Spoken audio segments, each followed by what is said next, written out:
제가 가방끈이 짧아서요 공부를 많이 못했고 코수염이 좀 있으니까 좀 어색한데, 예전에 어떤 분이 저를 이렇게 소개하더라고요. 여러분, 공부 잘할 때 중요한 부분 나오면 밑줄 치지 않냐고, 하나님께서 중요한 사람이라고 코 밑에 밑줄 쳐줬다고 이렇게 저를 소개해 주셨던 기억이 나네요.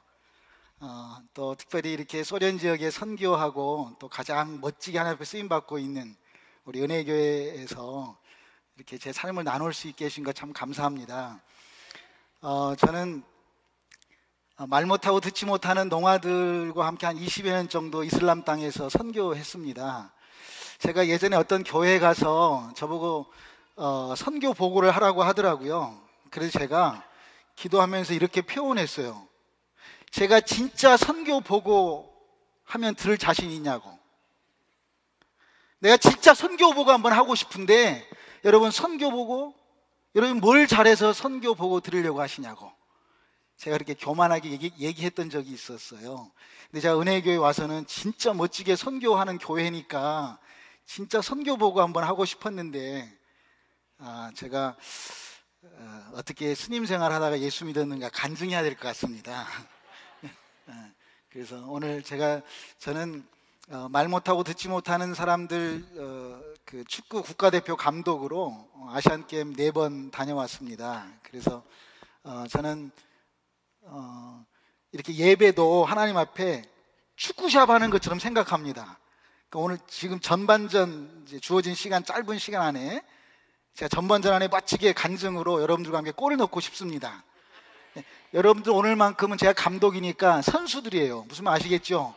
선수들이니까 후반전에 교체되지 않고 그대로 있으시려면 제 눈이 좀 작은데 저 잘 쳐다봐야 됩니다. 제가 옛날에 돈 떨어지면 관상 보고 먹고 살았거든요. 손금 봐주고. 여러분들 지금 웃으셨잖아요. 웃음이란 말은 저 위에서 오는 숨이란 말이에요. 모르셨죠? 네? 그래서 예전에 중국말을 한국말로 번역하면서 성령님을 숨님 이렇게 번역했어요. 정말 하늘이 주는 하늘의 숨을 쉬는 행복한 예배 되기를 원합니다. 숨 한번 들어 마셔 보실래요?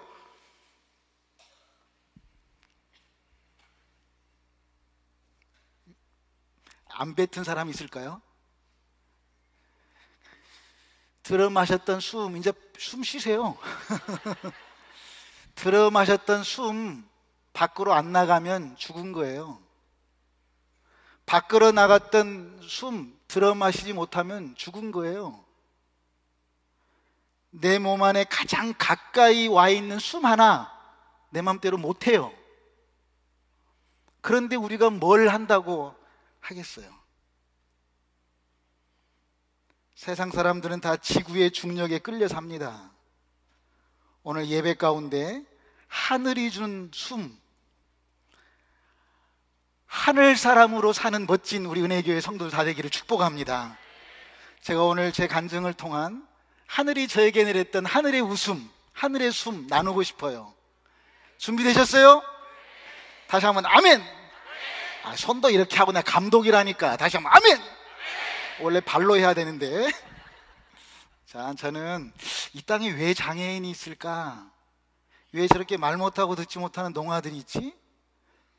나는 왜 2다리가 있을까? 저는 다리가 있다는 것이 미안해가지고 지금도 몸이 불편한 사람들 앞을 의도적으로 못 지나갔어요. 저는 이리에서부터 서울까지 걸어가 봤습니다. 내 다리가 왜 있을까 생각하면서. 왜 눈 뜨고 계신가요? 저는 이렇게 저에 대해서 끊임없이 물었습니다. 불교에서는 이것을 화두라고 해요. 여러분, 하나님에 대해서 많이 아시죠?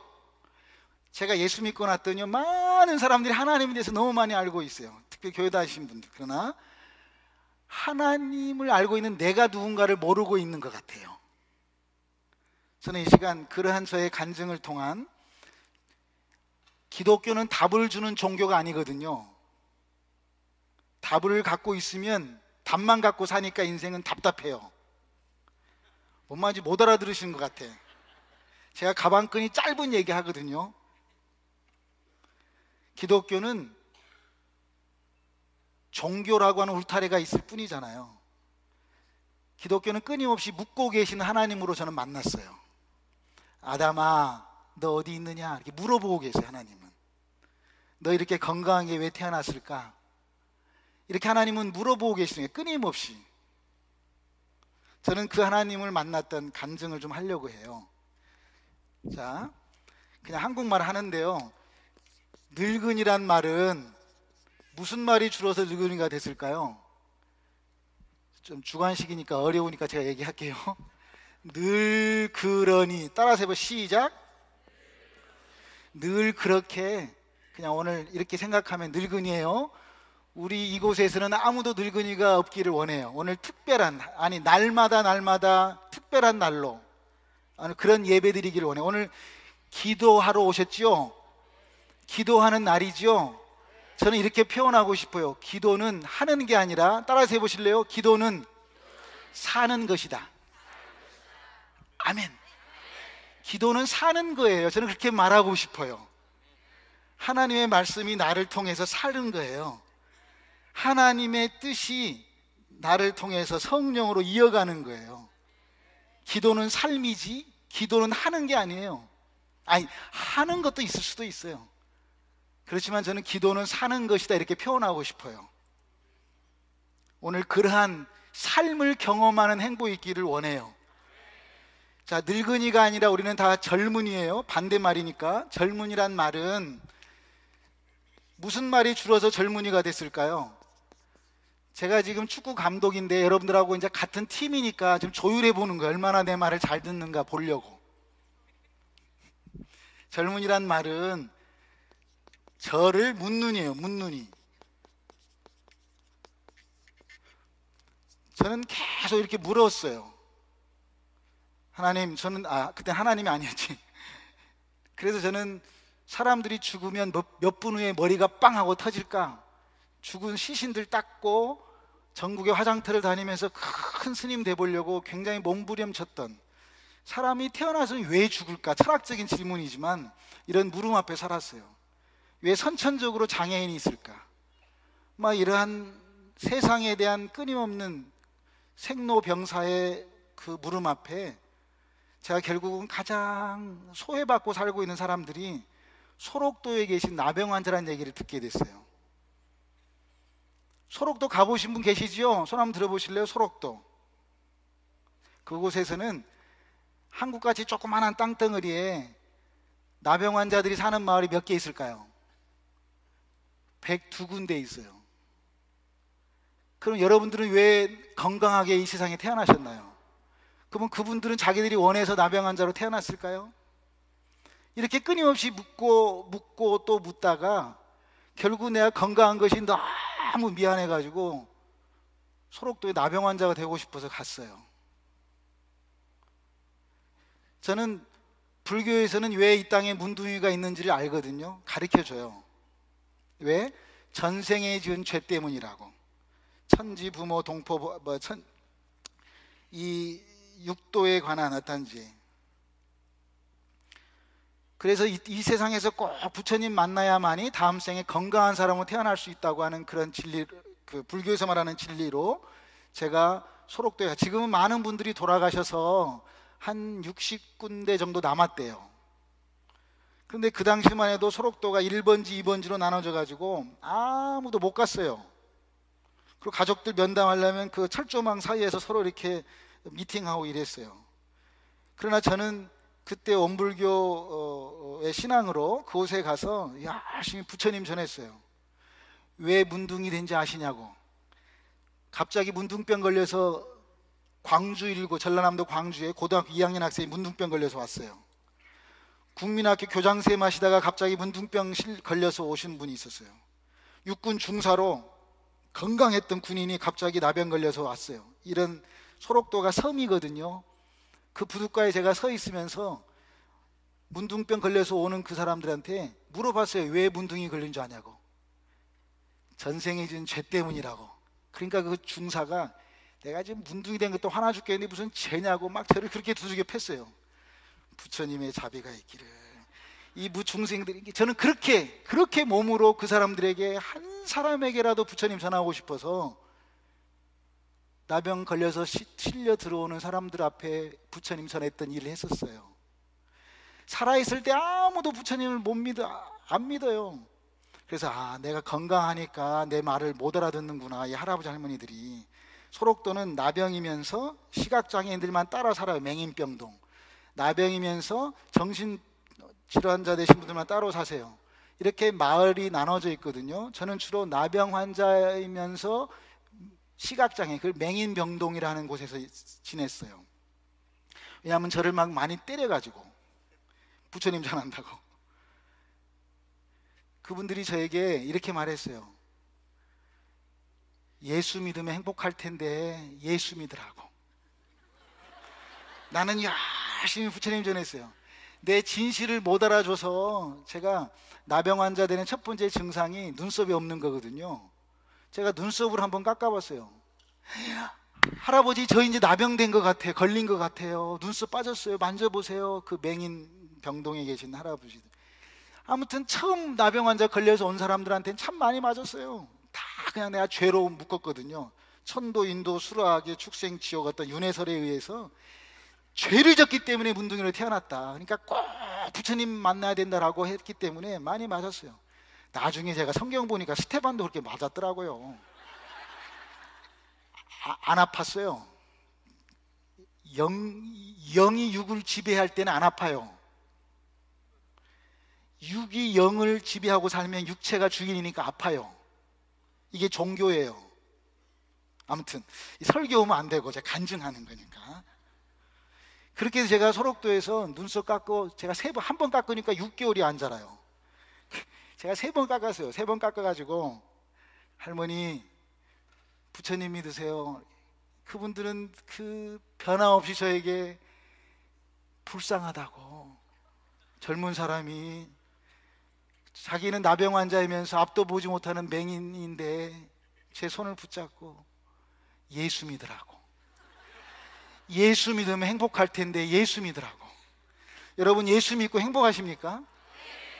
여러분, 예수 믿고 진짜 행복하십니까? 소록도 나병 환자들이 자기는 문둥이였기 때문에 예수 믿을 수 있었다고. 나병 환자 아니었으면 예수 못 믿었을 텐데 하나님이 나를 나병 환자로 만들어줘서 나는 예수 믿게 됐다고. 그러면서 저에게 예수를 소개한 거예요. 그래서 제가, 살아서는 아무도 부처님 안 믿으니까 불교에서는 49제란 말이 있거든요. 들어보셨죠? 그래서 제가 소록도 안에 있는 화장터가 있어요. 사람들 죽으면 바로 이제 이렇게, 그 당시 한 이틀에 한 분 꼴은 돌아가셨던 것 같아요. 죽음 앞에 제가 목탁 치고 그분들 49제 드려주는 일을 했어요. 그래서 천도제라고 하거든요. 살았을 때는 부처님 못 믿었으니까 죽은 후에라도 부처님 만나라고 열심히 목탁 치면서 연부를 했어요. 그런데 그분들은 옆에서 너무너무 행복하게 찬양하는 거예요. 며칠 후 그러면 저는 더 크게 목탁 쳤어요. 그럼 이쪽에서는 막 보아라 즐거운 우리, 저는 더 크게 또 목탁 치면서 그분들의 천도를 드렸던. 여러분 아세요? 소록도는 장례식이라고 표현하지 않아요. 소록도는 환송식이라고 말해요. 죽음이 세레모니예요. 축제예요. 기쁨이에요.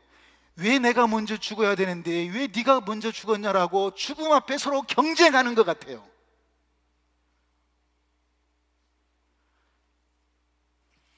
예수 믿는다는 말은 제가 보니까 자연의 죽음이 오기 전에 내가 먼저 죽었다라고 사는 거라고 생각해요. 뭐가 오기 전에? 자연의 죽음이, 육체적으로 내가 죽음이 오기 전에 내가 십자가로, 내가 예수로 내가 먼저 죽었다라고 선포하고 사는 거, 그게 저는 크리스찬이라고 봐요. 이 설교되면 안 되는데 이거 참말로. 아무튼 그래가지고 소록도에서 제가 열심히 화장터에서 그렇게 천도제 지내다가, 소록도 원불교 소록도 가보시면 제가 그 원불교 만들었거든요. 원불교 있거든요. 거기서 소록도 간지 제가 7년 만에 법당 안에서 새벽에 탁 좌선하고 연부를 하는데, 목탁 치고 있는데 제 입에서 계속 며칠 후. 그래서 제가 박수 칠 일이 아니라니까, 내가 완전히 돌아버렸어요. 그래서 제가 속으로, 야, 무슨 내가 멸치가 먹고 싶나, 왜 며칠을. 그래 나중에 한 2-3시간이 흘러버렸던 어떤 그 엄청난 그 하늘의 언어를 제가 받아버렸어요. 여러분 우습지요. 저도 예수 안 믿고 싶었다니까요. 근데 하나님이 저를 예수 믿게 했어요. 여러분, 법당 안에는 귀신들이 많다고 사람들이 말해요. 그렇게 들어보셨죠? 법당 안에 귀신들이 많다고 말했던 그곳에 하나님은 살아계셨습니다. 왜? 그 하나님은 전지전능하신 하나님이셨기 때문입니다. 그 하나님은 무소부재하신 하나님이셨기 때문입니다. 우리 생각으로 하나님을 가다 놓지 말자 이거예요. 따라서 해보실래요? 생각 너머에 계신 하나님. 그 하나님 만났어요. 어느 날 소록도에서요, 어떤 할아버지 할머니가 바깥에 눈이 오니까 오늘 정말 춥겠다 이렇게 생각하고, 할아버지가 할머니를 위해서 아궁이에 장작불을 지펴줬어요. 그래서 제가 할아버지한테, 할아버지 오늘 안 추워요. 그러니까 그 할아버지가, 아니다고, 저렇게 눈이 오면, 소록도는 남쪽 나라니까 눈이 잘 안 오거든요. 눈이 오면 춥다고. 그러면서 불을 지폈어요.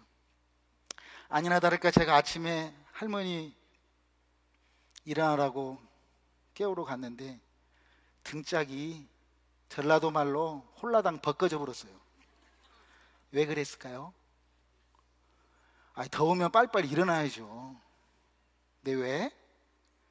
나병은 육신의 감각이 없는 거예요. 전 세계의 나병 환자는 하와이 섬 옆에 몰로이카에 있습니다.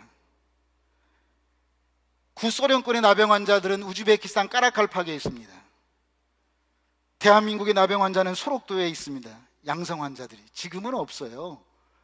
지금 한 700여 명 정도 계신 것 같아요. 그러한 나병 환자는 정해져 있는데, 여러분, 영적인 나병 환자는 지금 누구일까요? 육체적인 나병 환자는 어떤 곳에 살고 있어요. 영적인 나병 환자, 이렇게 물어보는 답을, 예수는 누굽니까? 살아계신 그리스도시요 살아계신 하나님의 아들입니다. 맞았어요, 박수. 이러한 종교가 돼버리니까 기독교가 종교 안에서 하나님 다 자기 편으로 끄집어내려가지고 편싸움하고 있는 것 같아요. 여러분, 기독교는 종교가 아니에요. 기독교는 생명입니다. 프로그램으로 생명을 만드는 것이 아니라 생명이 생명을 만들어내는, 이게 기독교의 힘이단 말이에요.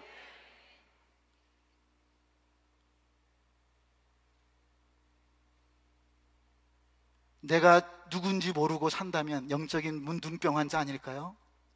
죄가 무엇인지, 정말 예수가 뭔지, 기도한다는 게 뭔지, 선교가 무엇인지, 이런 걸 모르고 사는 사람들이 영적인 나병 환자 아닐까, 이렇게 도전하고 싶습니다. 저는 아무튼 그곳에서 엄청난, 나름 하늘이 열려가지고요, 제가 나중에 성경을 보니까 고린도전서 14장 22절에 이런 말씀이 있어요. 예수 믿지 않는 자를 위해서 주는 선물이 하나 있는데, 예수 믿도록, 그게 뭐냐면 방언이라고 되어 있더라고요. 법당 안에 내가 목탁 치다가, 지금도 제가 바냐바라 빌다신경 강의를 더 잘할 수 있거든요, 주기도문보다. 이렇게 제가 의도적으로 잘하는데, 그때는 제 혀가 돌아가서 하나님께서 나의 삶을 주관하고 계신다는 걸 그때 제가 알아차렸습니다. 고린도전서 말씀 보면서 제가 아침 저녁으로는 목탁 치고 연부를 하고, 낮에는 몰래 성경 보다가 왜냐하면 제가 완전히 돌아버렸어요. 여러분, 허령이 열린다는 거 아세요? 이렇게 보여요. 이렇게. 그래가지고 성경을 볼 수밖에 없었어요. 아무튼 근데 제가 상세부터 읽어봐도 뭔 말인지 모르겠어요. 그냥 한국말에 읽긴 읽는데 모르겠더라고요. 그런데 요한복음을 읽는데 요한복음이 보이기 시작했어요. 그래서 요한복음을 제가 찢어가지고 밥 말아 먹어보고 비벼 먹어보고 국으로 먹어보고 요한복음을 먹어봤어요. 생명의 양식이라고 그래서. 요한복음, 그래서 제가 오늘 요한복음에서 만났던 하나님 잠깐 제가 소개하려고 합니다. 제가 마가복음에 여러분 다 아시는 말씀이에요. 기도는 뭐라고요? 사는 것이다. 이것만 알고 가요. 다시, 기도는 뭐라고요? 기도는 하는 것을 넘어서 기도는 말씀이 성령으로 나를 통해서 이 땅에 이어주고 그렇게 사는 거라고 생각을 해요. 제가 마가복음 마지막에 예수 믿는 자에게 나타나는 표적 4가지 있잖아요. 귀신을 쫓아내고 방언을 말하고 무슨 독을 마시라 해를 받지 않냐고, 병든 자에게 손을 나리라. 다 해봤는데 한 가지 못했어요. 무슨 독을 마실지라도 해를 받지 못한다는 거. 그래서 제가 이거 쥐약 먹어봤어요. 쥐약 실려가 봤지만 왜 그렇게 4가지 표적을 줘요? 성경에 하나님의 말씀을 확실히 증거하기 위함이라고 했어요. 예수님의 유언의 코드는 증거와 성령과 증인입니다. 진리의 성령이 오시면 그가 나를 증거할 것이요, 성령이 오셔서 예수를 증거하고 요한복음 15장 이렇게 말합니다. 그동안 너희가 나와 함께 있었으니 너희가 나를 증거할 것이라고. 그래서 예수님의 유언의 코드가 뭐라고요? 성령과 증인이에요. 오직 성령이 임하시면 증인이 되어라 말하는 거잖아요. 아무튼 이게 자꾸 죄송합니다. 이게 목사의 병이 걸려가지고 설교하려고 그래가지고. 아무튼 자, 그래서 제가 소록도에서 그 나병 환자들을 통한 그 은혜 체험을 경험하고, 제가 나병 환자 되고 싶어서 소록도 살았는데 소록도 나병 환자들이 저를 예수로 전염시켜 버렸다고 생각해요. 왜? 그들은 기도를 살았기 때문이에요. 기도했던 표현대로 그들이 삶을 살았기 때문이에요. 아멘. 그러한 삶으로 제가 전염돼서 제가 요한복음을 보다가 요한복음이 불교의 윤회설처럼 막 보이는 거예요. 이게 태초에 하나님 말씀이 있었는데, 말씀이 하나님과 함께 있었는데 그 말씀이 하나님이고, 여러분 안 돌아요? 돌잖아요 지금. 그 말씀이 육신이 되어서 이 땅에 왔고 아버지 품속에 독생하셔서 나타나셨고, 요한복음에 보면 예수가 내 안에 내가 예수 안에라는 말을 하면서 끊임없이 그 어떤 그 하늘의 운행하심을 제가 보게 됐어요. 그래서 에스겔, 다니엘, 요한계시록, 이것은 보는 책이다라고 표현하고 싶어요. 보는 책이 보여지는 거예요. 저에게만큼은. 그래서 제가 이게 요한복음이 그림으로 쫙 보여지기 시작하면서 특별히 제가 이제 요 하나 얘기를 하려고 그래요. 전반전은 요 얘기하고 끝날 거예요. 원래 축구 경기가 몇 분이에요, 전반전? 근데 오늘 목사님한테 허락받은 시간이 이 미니게임 30분 허락받았어요. 전반전 30분, 후반전 30분. 그러니까 자, 전반전 마지막에 제가 이게 항상 마지막이 중요해요. 중요해. 자, 차렷! 다시 한번 차렷! 자, 빨리 차렷 하죠. 차렷! 몸을 세우는 걸 체조라고 그래요. 체조. 마음을 세우는 걸 뭐예요? 정조. 뜻을 세우는 걸 지조. 그래서 세우는 거예요. 세워. 나도 세우고 다른 사람도 세워주고, 그런 은혜교회잖아요. 자, 제가 요한복음을 쭉 이렇게 미친 사람처럼 요한복음을 보다가, 여러분 다 아시는 말씀인데요, 죽은 나사로가 살아났다, 이런 말씀을 보게 됐어요. 그 사람들한테 다니면서 물어봤어요. 죽은 나사로 지금 어디 있냐고. 죽은 나사로 어디 있어요? 죽은 나사로 어디 있어요? 대답 좀 해보세요. 어디 있어요? 아니, 예수님이 살렸는데 지금까지 살아있어야 되지 않을까? 라고 하는 물음을 갖기 시작했어요. 이런 퀘스천이에요. 질문이 없으면 사람은 성장하지 못해요. 어린아이는 끊임없는 질문 속에 사는 아이들입니다. 공부 잘하는 학생은 질문이 있습니다. 질문한 만큼 그게 선생님이기 때문이에요. 성경에 보니까 이러한 질문들이 굉장히 많아요.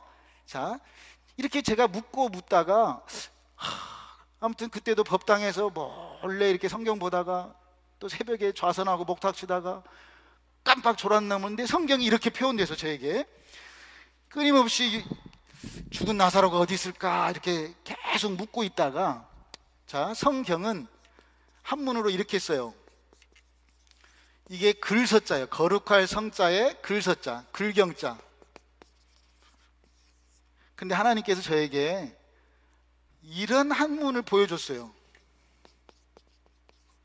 이게 무슨 자냐면 거울경자예요. 거울경. 그러니까 글씨에서 글경자, 이것은 글씨, 글이 뭘로 넘어갔어요? 거울로 넘어가는 그러한 변화를 제가 맛보게 됐어요. 오늘 저와 여러분의 삶 가운데 글에서 거울로 넘어가는 행복이 있기를 축복합니다. 넘어가는 게 6월절이잖아요. 글씨로 성경을 보면 사람들을 정죄할 수밖에 없어요. 그러나 이게 거울로 성경을 보기 시작하니까 저에게만큼, 제가 간증하는 거예요. 거울을 보니, 거울은 누구를 보는 거죠? 그러면 죽은 나사로가 지금 누구일까요? 거울로 보니까 누구일까요? 다시 한번, 누구일까요? 거울로 보니까 나잖아요. 이야, 그때부터 제가 감아놓았던, 여러분, 죄란 말은 여기 보세요. 조이다에서 줄여진 말이 죄예요. 죄.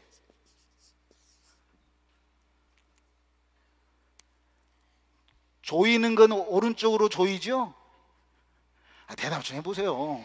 여러분 선수들이에요. 선수들. 지금 끊임없이 우리를 조이고 있습니다. 세상은 너 예수 믿는데 이렇게밖에 못하냐고, 너 이렇게 질병이 있냐고, 여러분들을 감싸고 있는 게 지금 뭡니까? 사람들은 계속 그걸 조이고 있습니다. 저는 이 글씨에서 거울로 넘어가는 이 사건 속에서 제가 죽은 나사로의 총총히 감아놓았던 그 베옷을 보게 됐습니다. 많은 것들이 저를 감싸고 있었습니다.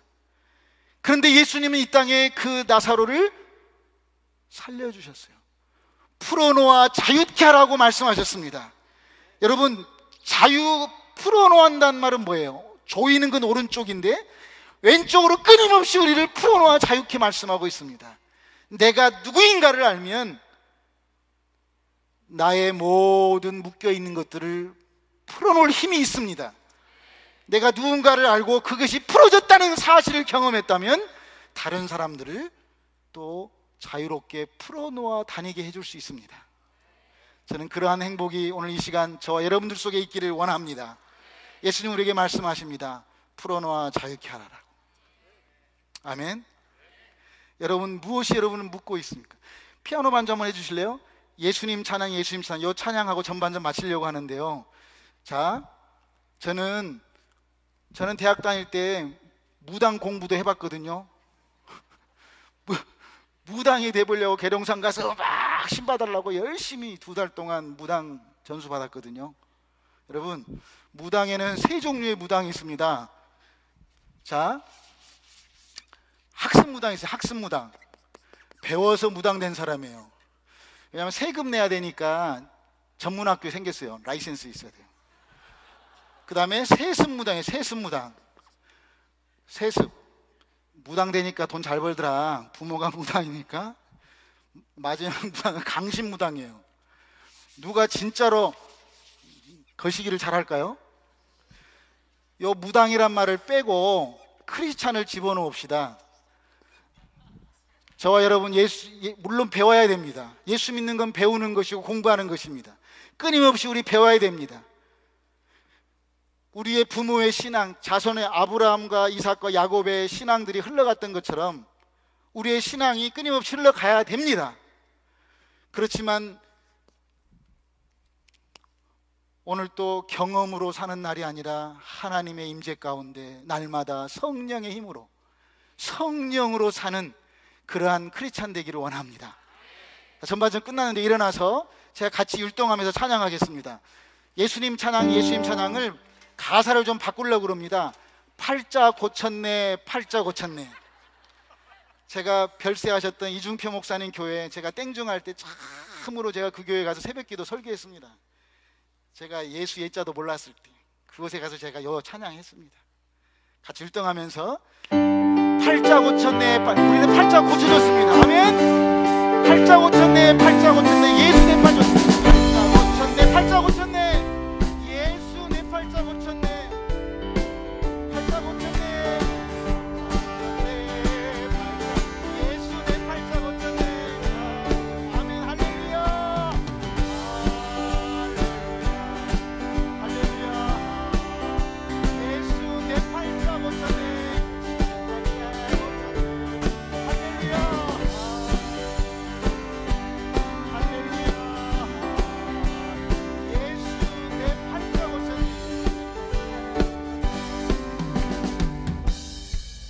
천천히 해야 될 것 같아요. 어르신들이 많이 계셔가지고 좀 못 따라 하시는 것 같아요.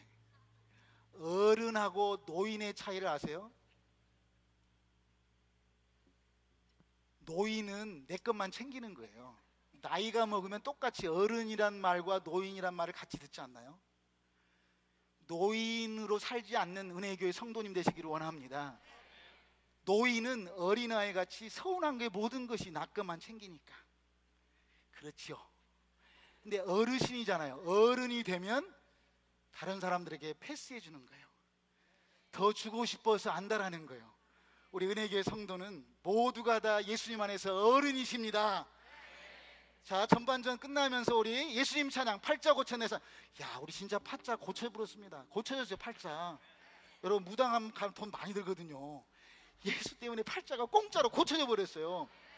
다시 한번 찬양하고, 팔자 고쳤네, 팔자 고쳤네, 예수 내 팔자 고쳤네, 예수 내 팔자 고쳤네, 팔자 고쳤네, 예수 내 팔자 고쳤네. 할렐루야, 할렐루야. 예수 내 팔자 고쳤네, 할렐루야, 할렐루야. 예수 내 팔자 고쳤네. 아멘. 이제 앉으시죠. 아니, 원래 이제 딱 루즈탐 1분 지나서 정확히 시간 끝냈습니다. 제가 축구 감독으로 참 많은 장애인들 데리고 아시안 게임을 4번 다니고 올림픽 다니고 월드컵 치러봤으니까 제가 그런 삶의 경험들이 참 다른 분야는 없지만 그런 장애인들과 함께 축구를 통한 그런 건 있거든요. 젊으신 분이 이거 좀 지워줄래요? 아까 율동하면서 해야 되는데 죄송해요. 지금부터는 제가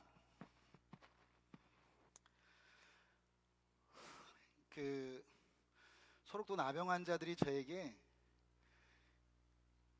7년 동안 기도해 줬거든요. 그래서 제가 예수님을 믿게 됐어요. 여러분, 우리가 어떤 사람 붙잡고 최소한 7년 기도하는, 또 기도의 삶을 사는 그런 행복이 있다면 충분히 우리는 예수로 전염시킬 수 있다고 생각합니다. 저는 그 나병 환자들의 그 예수 사랑, 그 행복 때문에 제가 예수님을 믿고 제가 신학을 공부하고 목사가 됐어요. 그러면서 그때 소련이 무너져서 제가 93년도에 이제 선교사로 가기 시작했습니다. 제가 선교사로 가서 제가 너무 막 이런 것들이 많이 열려가지고 막 너무 많은 어떤 이적과 표적이 있는 거예요. 근데 이걸 막 절제하면서 하나님께서 나병 환자들을 통해서 제가 예수님을 전염받았기 때문에 이슬람 땅에 이렇게 말 못하고 듣지 못하는 아이들은 이슬람 땅에서는 알라의 저주라고 말해요. 그래서 신이 저주했기 때문에 모스크 못 오게 해요. 교회에서 예배 드리는 거 있을 수도 없어요. 그런 이슬람 땅에서 가장 버려진 이 농아들, 우리 이 친구들 데리고 제가 이 목사 계급장 다 떼고 3년 동안, 죄송한데 몸 생각해서 좋은 담배 피워야 되지 않겠냐고, 그래서 제가 솔 담배 막 보로로 이렇게 사다가 이렇게 선물 주고, 좋은 술 먹어야 된다고 몸 생각해서. 여러분 오해가 없기를 바라요. 제가 선교비 받아서 한 게 아니고 제 아내가 한 10년 정도 약국을 했거든요. 그래서 제가 너무 강력한 하나님의 기름 부으심이 있어서 정말 이슬람 땅의 그 장애인들 돌봐야 되는 어떤 그런 그 하나님 그 앞에서의 그 어쩔 수 없는 어떤 그런 그 힘 때문에 제가 제 아내를 잘 꼬셔가지고 약국 팔아서 우리 돈 떨어질 때까지만 선교하고 오자. 그래서 열심히 돈 떨어져야 되니까 술 사주고 담배 사주고 몸 생각해서 이렇게 해서 3년 동안 정말 그들을 이렇게 잘, 그래서 우즈베키스탄 나라가 생긴 이래 처음으로 장애인들 이렇게 축구팀 만들어가지고 이렇게 이제 국제 경기를 처음으로 나가게 됐어요. 나가가지고 타이베이에 이제 나가서 다른 나라 팀들은 다 운동장에서 호텔에서 먹고 할 때 저희들이 아무튼 열심히 운동장을 맨발로 돌고 막 여리고성 도는 것처럼 매일 7바퀴씩 돌고 이러면서 첫 해에 2000년도에 아시안게임 나가서 3등을 해버렸어요. 저희들이 여기마저도 들어가고 여기마저도 들어가고 막 여기마저 들어 이상하게 이기는 거예요. 막 한국도 이기고. 그러니까 한국 감독이 저를 그렇게 막 미워했어요. 아무튼 이상하게 우리가 우리가 3등을 했어요. 그래가지고 그때 이렇게 하다가는 1등 할 수 있는데 하나님께서 왜 3등하게 만들었을까? 사람이 욕심이니까 또 기도하고 있는데, 그때 운동장에서 하나님 저에게 보여주신 게 있었어요. 그래서 자고 있는 농아들 다 깨워가지고 운동장 불러놓고, 하나님이 우리 팀들에게 죄진 사람 한 명 있다 이렇게 말씀하신다. 그러면서 제가 처음으로 하나님의 그 음성을 대언하기 시작했어요. 이렇게 내가 선교사다고.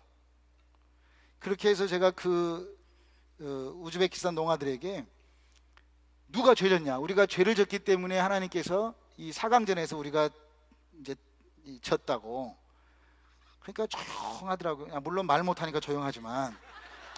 그래가지고 제가, 근데 어떤 애가 딱 손 들고 나와서 자기가 일본 농아들이 와서 연습할 때 축구공이 갖고 싶어가지고 몰래 바람 빼서 자기가 감춰놨던 걸 하나님 저에게 보여주게 된 거예요. 이러면서 그때부터 이 농아들이 저가 믿는 하나님을 신뢰하기 시작했어요. 그렇게 해서 시작했던 선교예요. 저는 죄송합니다. 선교사로 가서 어떤 교회를 세우거나 뭐 그것도 선교지만 저에게만큼은 선교의 전략을 사도행전 16장 말씀으로 하나님이 저에게 줬어요. 그것은 소록도 화장터에서 제가 찬송가 듣고 싶어서 들었던 거 아니거든요. 제가 화장터에서 목탁 치다가 그냥 무의식 속에 들었던 찬송가가 하나님의 임재로 나타나 버린 거예요. 바울과 실라가 처음으로 성령의 이끌림을 받아서 2차 전도여행 때 빌립보에 가서 교회를 개척하는 가운데, 아무튼 감옥에 잡혔잖아요, 첫날. 그때 바울과 실라가 했던 게 뭐예요? 기도와 찬양이거든요. 그 기도와 찬양을 들었던 간수가 성경 안에서 저라는 사실을 알게 됐어요. 왜? 그 간수도 자기가 바울과 실라의 찬양과 기도 소리 안 듣고 싶었을 거예요. 그러나 무의식 속에 듣다가 그 간수가 바울에게 물어보거든요. 나도 어떻게 하면 구원을 받을 수 있습니까? 라고. 그게 어떻게 보면 모든 인류의 가장 근원적인 질문이지 않겠어요? 그래서 제가 선교라는 건 이런 거구나. 감옥 갔다 할지라도 선교지가 그곳에서 내가 할 수 있는 건 기도와 찬양이구나. 그래서 그냥 3년 동안 술 사주고 담배 사주고 이렇게 밥 사주고 뭐 목욕시켜주고 이렇게 하다가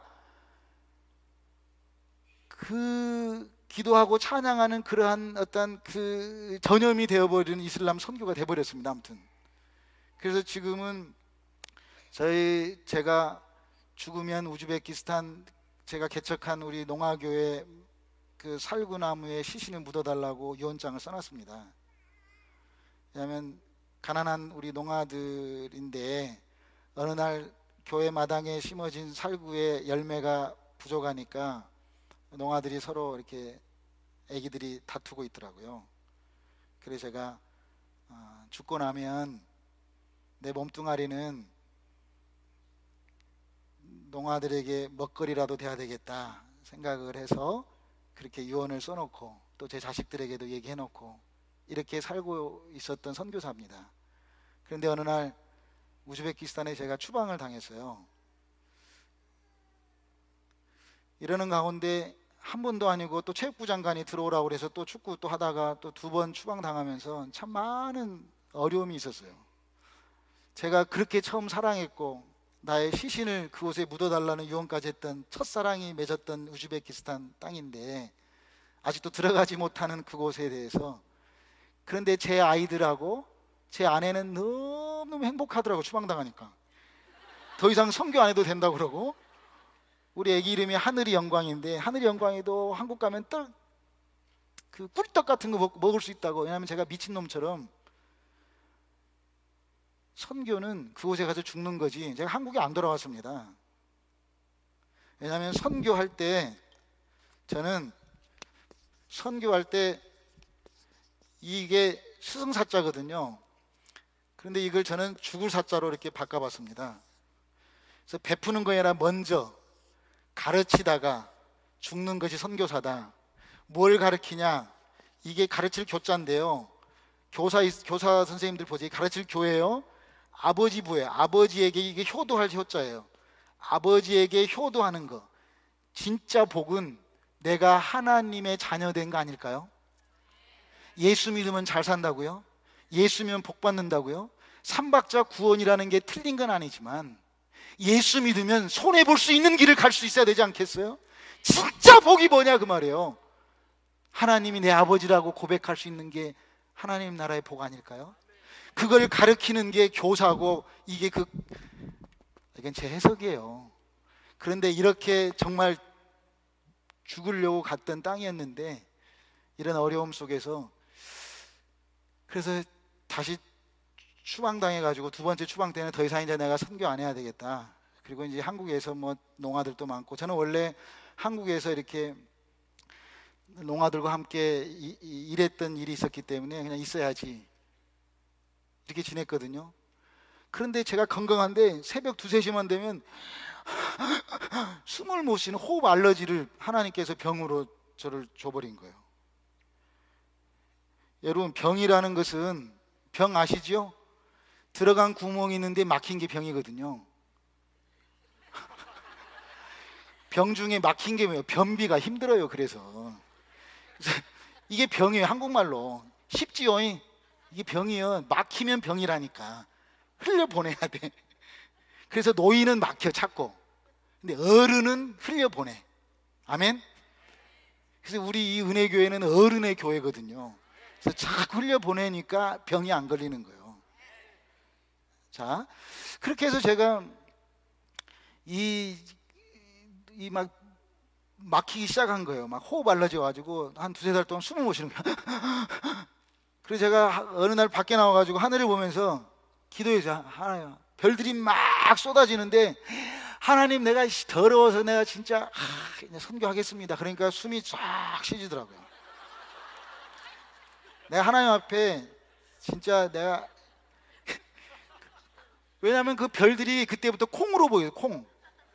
그래서 제가 카자흐스탄에 가서 지금 콩나물 장사하고 있어요. 제가 그 얘기 하려고 제가 지금 장사하고 있어요. 우리 장애인들에게, 농아들에게 나는 농아입니다 이렇게 써가지고 다니면서 애들이 구걸해서 먹고 살거든요. 나 그런 애들한테, 야 이 새끼들아, 일해 일. 그래서 막 이제는 일 속에 나타난 하나님을 만나자. 우리 일하면서 당당하게. 그래서 우리가 구역 예배겠다. 그래서 교회를 제가 이제 진짜 선교사가 됐어요. 추방당하고 났더니 이제 선교사가 좀 뭔지 알겠더라고요. 그래서 제가 교만하지 않는 자가 되려고 무척 노력하고 있어요. 우즈베키스탄엔 내 돈 가지고 가서 선교하니까 교만해지더라고요. 그리고 지금은 제가 카자흐스탄에서 돈 벌면서 선교하거든요. 비록 한 달에 500불짜리 비즈니스로 소자본을 투자한 비즈니스, 지금 콩나물 장사하고 있어요. 농아들과 함께. 저는 콩나물 키워놓으면 무조건 팔릴 줄 알았어요. 하나님이 그렇게 막 별들이 콩으로 보이고 막 사람들 눈도 콩이고 콧구멍도 콩이고 막 단추구멍도 콩이고 다 콩을. 그래 제가 콩에 미쳐가지고 콩과학, 콩철학, 콩에 대한 책들 막 보면서 콩나물 장사 시작했어요. 그래가지고 우리가 키운 콩나물 그 이름을 춤추는 콩나물 교회 이렇게 지었어요. 왜냐면은 막 콩나물 그걸 막 발로 팍팍 차면서 이렇게 그 한국 같으면 그 뭐라 그러죠? 항아리 같은 데다 콩나물 어르신들은 키웠잖아요. 옛날 소련 땅에 그 세탁기 이렇게 고물상 같은 데 가서 애들 보고 농아들이 사람이 많으니까 빨리 주워 갖고 와 이 새끼들 해가지고 막 욕하면 안 되는데 이렇게 해가지고 주워가지고 아무튼 그렇게 그 세탁기 아시죠? 이렇게 막 흔들어가지고 물 쫙 빠지는 거 그걸 막 타면 그게 콩나물이 좀 크다가 흔들리고 또 크다가 흔들리고 그러니까 막 자기들이 꼬여가지고 꼬불꼬불하게 됐어요. 그래서 춤추는 콩나물, 듣지 못하는 농아들이 물 주는 콩나무들은 춤을 추고 있구나 이렇게 해가지고 그래서 콩나물 키워놓으면 잘 팔릴 줄 알았는데 그래서 제가 그 사람들한테 콩나물 좀 팔아주세요. 콩나물 장사하러 다녔거든요. 이게 안 팔리는 거예요. 그래서 제가 목사라고 그러면 또 사람들이 또 이렇게 좀 또 이렇게 사면은 좀 그렇잖아요. 그래서 그냥 끝까지 빵모자 뒤집어서 겨울에 춥거든요. 그래서 식당 다니면서 샘플 주면서 아저씨 콩나물 좀 팔아주세요 이렇게 다녔어요. 근데 이 교회 다니는 사람은 분명히 교회 다니는 줄 알거든요. 근데 우리가 안 팔아주더라고요. 그래서 내가 어떤 분이 저한테 그래요. 성사님 키운 콩나물은 너무 가늘다고. 그러니까 거기다가 촉진제를 넣으라고. 그러면 두꺼워지니까. 우리 건 바로 묻혀가지고 지금 먹으면 맛있는데 손님이 안 와가지고 아침에 묻혔다가 저녁에 가면 찔겨서 못 먹는다고. 그래서 제가 그렇다고 그래서 선교사로 물론 비즈니스를 하는 건 돈을 남기는 거지만 세상 장사꾼들은 돈을 남기지만 저는 하늘나라 장사꾼이다 라는 어떤 소명을 가지고 사람 남기는 일을 하는 것이 하늘나라 장사꾼이다 이런 생각을 하게 됐어요. 그렇게 해서 사람들에게는 콩나물이 안 팔렸지만 제가 어느 날 부활절 날 부활의 모습으로 이 땅에 오신 콩나물의 모습으로 오신 예수님 찬양합니다 막 이렇게 기도하면서 왜냐하면 우리는 콩나물이 우리를 먹였거든요. 그래서 부활하신 그렇게 하다가 아무튼 이제 한 구역을 춤추는 콩나물 교회라는 이름으로 그래서 지금 3가정이 거기서 먹고 살고 있어요. 한 달에 한 500불씩 벌어요. 그러다가 또 하나님께서 저에게 두부를 할 수 있도록 또 길을 열어주세요. 제가 사는 곳에서 국경까지 중국 국경까지 한 7시간 가거든요. 가가지고 거기다 놓고 신장으로 택시 타고 가서 기차 타고 뭐 상해 가가지고 우름 두부 기계를 사갖고 왔어요. 여러분 두부 만들어 보셨어요? 두부는요 콩을 사다가 물에다가 팍 붓기거든요. 우리 처음 예수 믿으면 굉장히 은혜 받아요. 막 맨날 다 일체가 은혜야. 감사해. 그러면 맷돌에 갈아요. 그 다음에 맷돌에 두부 만드는 과정이 광야를 거치고 그 다음에는 찜통에다가 푹 쪄 이제 100도로 광야도 안 돼. 더 힘들게.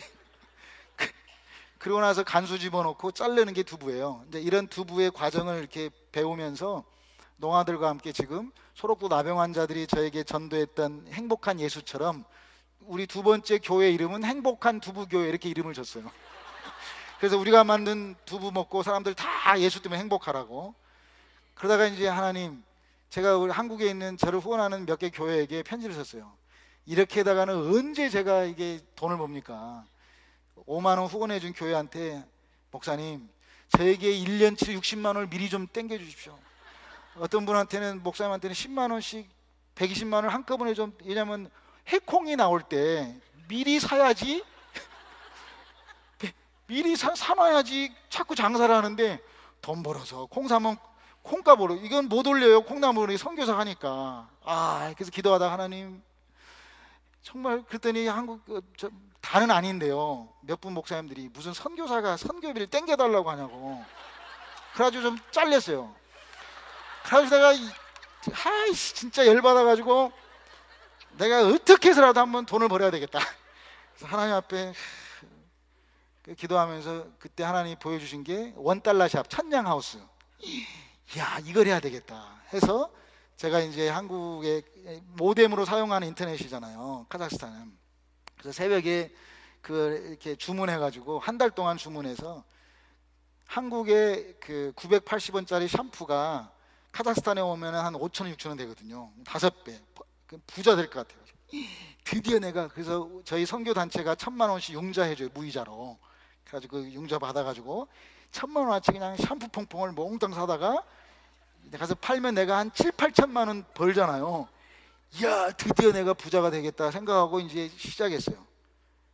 그런데 이게 시베리아 횡단 열차 타고 오다가 다 얼어버렸어요. 터져버렸네요. 아, 웃을 일이 아니다니까. 그래가지고 제가 이게 빚에 망해버렸어요, 제가요. 아, 여러분 왜 웃는지 모르겠네. 그래가지고 제가 그래서 제가 야, 주님이 빨리 오셔야 되겠다. 이 빚을 지고 나니까 야, 이게, 그래서 제가 야, 여기에서 또 포기하면 안 될 것 같아가지고 그 다음에 지금은 이제 뻥튀기 장사하고 있습니다. 아무튼 뭐 이런 좀 조그만 이렇게 아무튼 열심히 살아보려고 장애인들과 함께 이렇게 노력하고 있습니다. 왜냐하면 기도는 하는 게 아니라 사는 것이니까. 아멘. 선교는 하는 게 아니라 사는 것이니까. 아멘. 저는 이렇게 삶을 이제 후반전 이제 10분 남았어요, 마지막. 그래서 저는 하나님 앞에 제가 여기 자, 한번 여기 다 읽어보세요. 몇 글자예요? 크게 말하면 10분 남았다니까요. 10분. 두 글자를 이거 알아맞히면 제가 책 한 권 선물할 거예요. 빨리 알아맞혀서 손 들으면 선물할 거예요. 15불짜리. 자, 사람, 우리는 다 하나님 나라의 사람입니다. 존귀한 하나님의 형상입니다. 저는 논산훈련소에서 군대 생활을 착출받아가지고 사형수들, 군인들 사형시키는 일을 했습니다. 그 사형수들은요, 사형수들은 혼자 둡니다, 독방에. 사람으로 우리는 지금 이렇게 같이 하나의 공동체를 이루고 있습니다. 자, 시험 문제입니다. 두 글자, 사람을 한 글자로 딱 뭉치면 무슨 글자? 손 들고.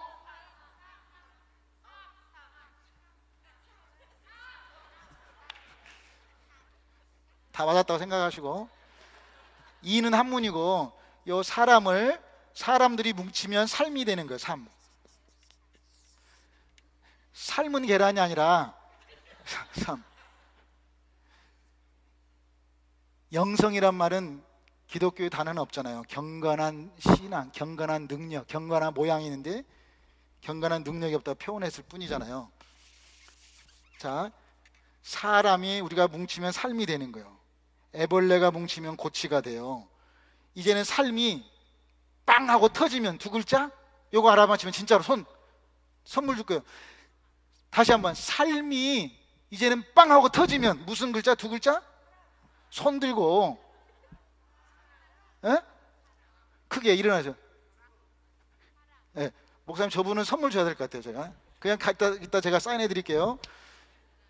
무슨 차이예요? 여기는 미음인데 여기는 이응이에요. 그럼 뭐예요?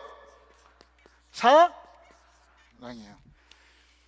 이렇게 미음이 이응으로 변화되는 것이 이게 삶으로 가는 거라고 저는 봐요. 물론 언어의 유의겠지만 우리 모두가 다 이게 성경의 핵심이지 않을까라고 생각해요. 이렇게 두꺼운 성경 안에 특별히 신약의 두 군데가 온 율법과 선지자의 강령이니라 이렇게 나온 말씀이 있어요. 그게 어딘지 아시잖아요. 산상수훈의 마지막 부분에 마태복음 7장 12절에 네가 대접받고 싶냐?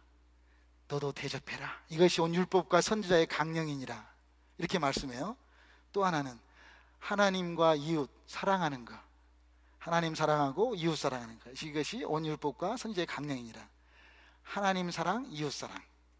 정말 단순한 얘기지만 제가 지금까지 했던 제 간증과 제 선교 보고의 키워드는 바로 삶이라고 표현하고 싶어서 그랬어요. 그런데 이 삶이 정말 똥돌 뭉쳐가지고 이제는 애벌레가 고치가 되고 고치가 퍽 퍼지면 뭐가 돼요? 나비가 되는 거예요. 그래서 진정한 사랑의 자유가, 아멘. 그래서 제가 어느 날 어떤 교회 집회를 갔습니다. 집회에 가서 이렇게 표현했습니다. 성경에는 두 가지의 십자가가 있다고. 하나는 예수님의 십자가입니다. 제가 법당 안에서 어느 날 예수 믿고 이제 법당에 가서 가만히 불상을 봤어요. 목사님 불상 아시죠? 불상을 가만히 보니까 불쌍하구나 이렇게 제가 보였어요. 에?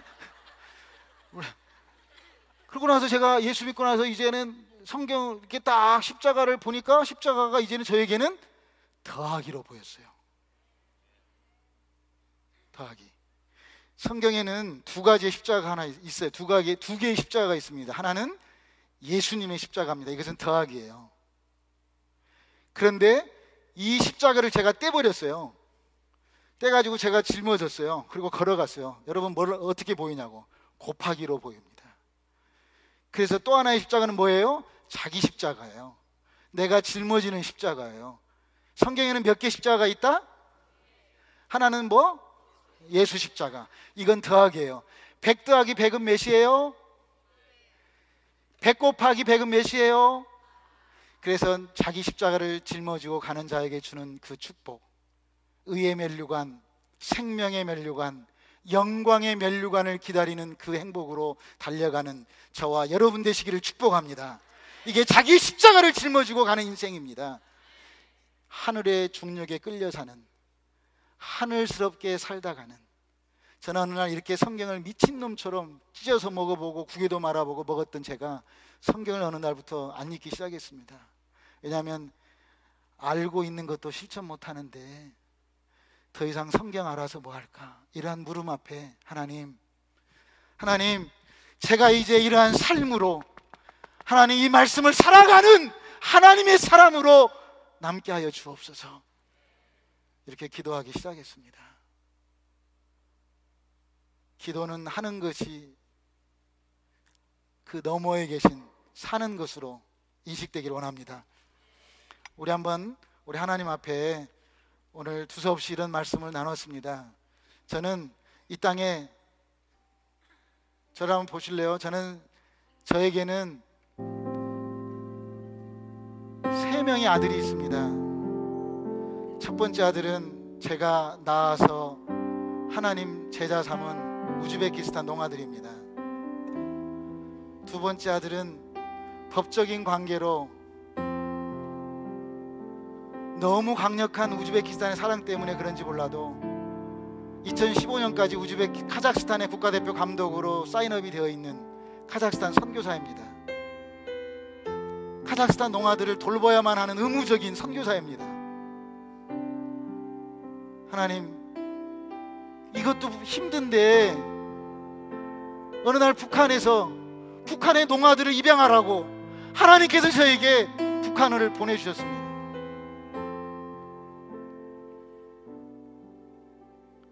김정은 체제가 되어지면서 작년에 처음으로 북한 땅 평양에서 소년궁전에서 1500명의 인민들을 모셔놓고 세계 장애인의 날 행사를 평양에서 했습니다. 그곳에 참여하게 됐습니다. 저는 북한을 다녀오면서 황정엽 씨가 망명하면서 평양에는 장애인이 없다고 말했습니다. 김현수 교수님이란 분이 계시는데 김정일 위원장 개인 교수였죠. 이분이 저에게 찾아와서 만났습니다. 진짜 북한에 평양에 장애인이 있냐고. 제가 장애인 한빛지구촌교회 워싱턴에 있는 그 교회에서 집회를 했거든요. 그 교회에 찾아오셨더라고요. 진짜 평양에 장애인이 있냐고. 자기가 있을 때 다 쫓아냈다고. 그런데 놀랍게도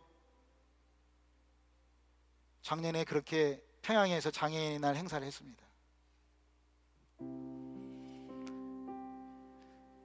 그러면서 제가 평양에 있는 장애인들을 보면서, 여러분, 빛은 어둠을 이깁니다. 아멘. 여러분, 빛은 어둠을 이깁니다. 아멘. 그런데 저는 이 말씀에 아멘 할 수 없었습니다. 제가 갖고 있는 이 사랑의 빛이 너무 작았기 때문입니다. 평양은 너무 어두웠어요. 북한 땅이 너무 어두웠습니다. 아니, 내가 태어난 대한민국이 장애인 나라였습니다. 내가 태어난 내 조국이 허리신경이 마비된 지체 장애인 나라라는 사실을 알게 됐습니다. 지체 장애인 나라니까 소통이 안 돼서 밑에는 너무 따뜻하고 먹을 걸 버리고 위에는 어둡고 너무 춥고 배고프고 사람이 죽으면 죽은 시신을 삶아 먹으려고 기다리고 있고, 이런 현실 앞에 하나님, 건강한 사람들이 못하고 있으니까 하나님, 장애인 나라에 태어난 한 사람으로서 장애인들과 함께 행동하는 통일의 쓰임받기를 원합니다. 하나님, 장애인 나라의 대한민국을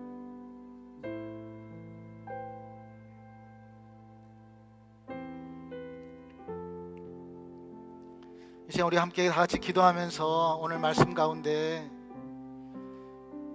저도 예수 안 믿고 싶었어요. 근데 저는 어떤 하나님 믿냐면요, 저는 예수가 믿었던 하나님 믿어요. 요한복음 보니까 그렇더라고요.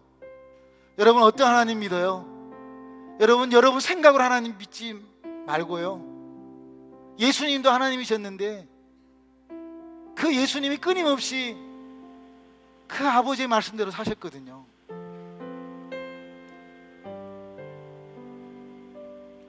정말 이 대한민국, 이 땅 장애인들과 함께 통일의 쓰임받기를 원합니다. 정말 이런 소원들이 더 풍성하게 열매 맺어서 휠체어 밀고 38선 넘어가고 싶어요. 흰 지팡이 따독거리면서 38선 넘어가고 싶어요. 누군가가 그어놨다면 제가 38선 가서 그냥 지워버리고 싶어요. 제가 장애인들 300명을 모으고 있습니다.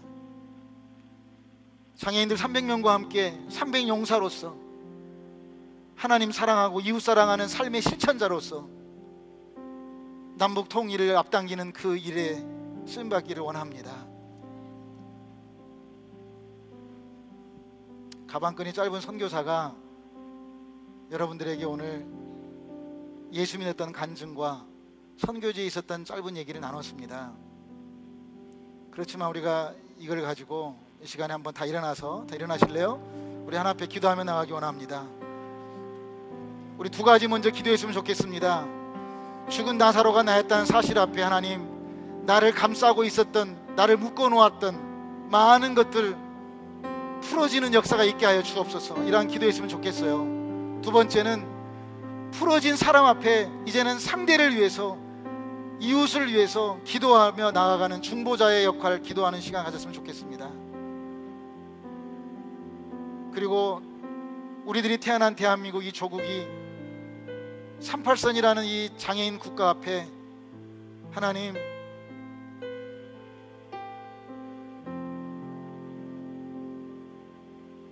회복시켜 주시기를 원하는 소원의 기도를 함께 같이 기도하겠습니다. 기도하며 나가겠습니다. 하나님 감사합니다. 너무 감동적입니다. 그래서 여러분, 우리 한 권씩 다 구입해서 선교를 위해서 좀 드려줬으면 좋겠습니다. 아멘. 네, 너무 감사하고요. 자, 다 일어서십시오.